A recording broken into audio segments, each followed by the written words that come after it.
আসসালামু আলাইকুম। জি, আমাদের ধারাবাহিক কাজের ভিতরে আজ ৫ নং ইটালি ইউনিয়নের ৭ নং ওয়ার্ডের রাস্তা সংস্কার কাজ চলছে। এই যে আব্দুল খালেকের বাড়ি, আইব আলীগড়ের বাড়ির সামনে।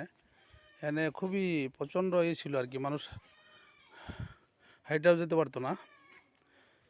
এখানে ৫ নং ইটালি ইউনিয়নের ৭ নং ওয়ার্ড জামায়াত ইসলামের পক্ষ থেকে আজ কাজ চলছে। এখানে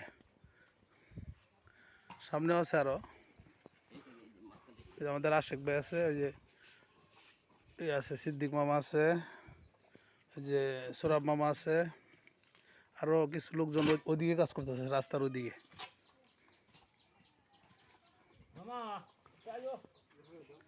এর আগে আমরা এই যে এখানে একটা ডুবা ছিল, এখানে কাজ করছিলাম আল্লাহর রহমতে।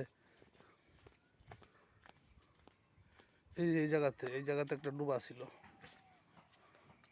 এই জায়গাতে এখন আলহামদুলিল্লাহ ভালো, এইটুক আমরা কাজ করছিলাম।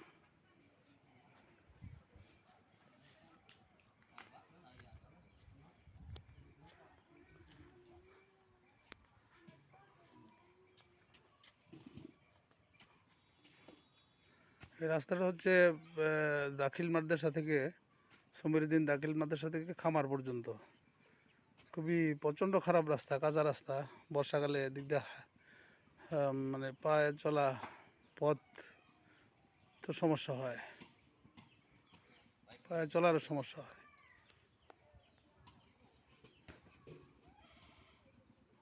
কিছু কবেন এটার ব্যাপারে, এইটুকুর ব্যাপারে কিছু কবেন? কিছু আপনার করে তারা। আসসালামু আলাইকুম সুপ্রিয় দর্শক শ্রোতা, আমরা বাংলাদেশ জামাতে ইসলাম জামালপুর সদর ৫ নং ইটালি ইউনিয়নের পক্ষ থেকে আমরা আমাদের যে সমাজ কল্যাণমূলক যে কাজ, সে কাজের ধারাবাহিকতা আমরা আজকে এসেছি আমাদের যে ৭ নম্বর শল্যকান্দা ৭ নং ওয়ার্ড, এটা এই পার্শ্ববর্তী আমাদের সমীরউদ্দিন দাখিল মাদ্রাসা, তার সাইডে আছে হাসপাতাল। সেই সংলগ্ন যে রুটটা, সেই রুটটাতে আমাদের কাঁচা রাস্তা, এই রাস্তাতে এমন একটা অবস্থা হয়েছিল বৃষ্টিতে, লোকজন হাইটা যেতে পারে নাই, কোনো গাড়ি নিতে পারে নাই, একটা সাইকেল নিতে পারে নাই, হুন্ডা যেতে পারে নাই, অটো যেতে পারে নাই।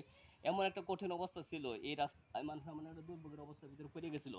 সেই দুর্ভোগ থেকে পরিত্রাণের জন্য আমরা আল্লাহ রহমত একটা উদ্যোগ নিয়েছি। সেই উদ্যোগের ধারাবাহিকতায় আজকে এই কাজগুলো করতেছি আমরা কয়েকজন ভাই মিলে। ওই পাশে আরেকটা দল আছে, সেই দলের কাজ করতেছে। তো এইভাবে ইনশাল্লাহ আমরা এই কাজটা সংস্কার কাজটা কমপ্লিট করবো। তো আপনারা দোয়া করেন যে আমরা এরকমভাবে ধারাবাহিকভাবে আমাদের ইটালি ইউনিয়নে যতগুলো রাস্তা আছে, প্রত্যেকটা রাস্তায় যেন আমরা এরকমভাবে সংস্কার করে যেন প্রত্যেকটা কাঁচা রাস্তাগুলো যেন আপাতত মানুষ চলাচলের উপযোগী করে দিতে পারি, যাতে মানুষের দুর্ভোগ না হয়, দুর্ভোগের পোহাতে না হয়। বাংলাদেশ সরকার এবং আমাদের এই প্রতিনিধি যারা আছে ইটালি ইউনিয়নে, যারা চেয়ারম্যানের দায়িত্ব যারা আছে, মেম্বার দায়িত্ব যারা আছে, তারা কেউ কাজ করতেছে না, তারা কোনো কাজে তারা হাত দিতেছে না, কাঁচা কোনো রাস্তাতে হাত দিতেছে না। এমন একটা অবস্থা হচ্ছে, জনগণ মানে একটা অস্বস্তিকর অবস্থার ভিতরে পড়ছে। তাই আমরা নিজস্ব উদ্যোগে বাংলাদেশ জামাত ইসলামের পক্ষ থেকে এই কাজগুলো আমরা ধারাবাহিকভাবে করে যাচ্ছি। তা আপনারা আমাদের জন্য দোয়া করবেন, আমরা যেন পরবর্তীতে আরও এর সাথে আরও ভালো কাজগুলো করতে পারি। সামাজিক উন্নয়ন যতগুলো কাজ আছে, সমস্ত কাজের সাথে আমরা জড়িত হতে পারি। এই জন্য এই আশাবাদ ব্যক্ত করে আমি আজকে বিদায় নিচ্ছি। আসসালামু আলাইকুম।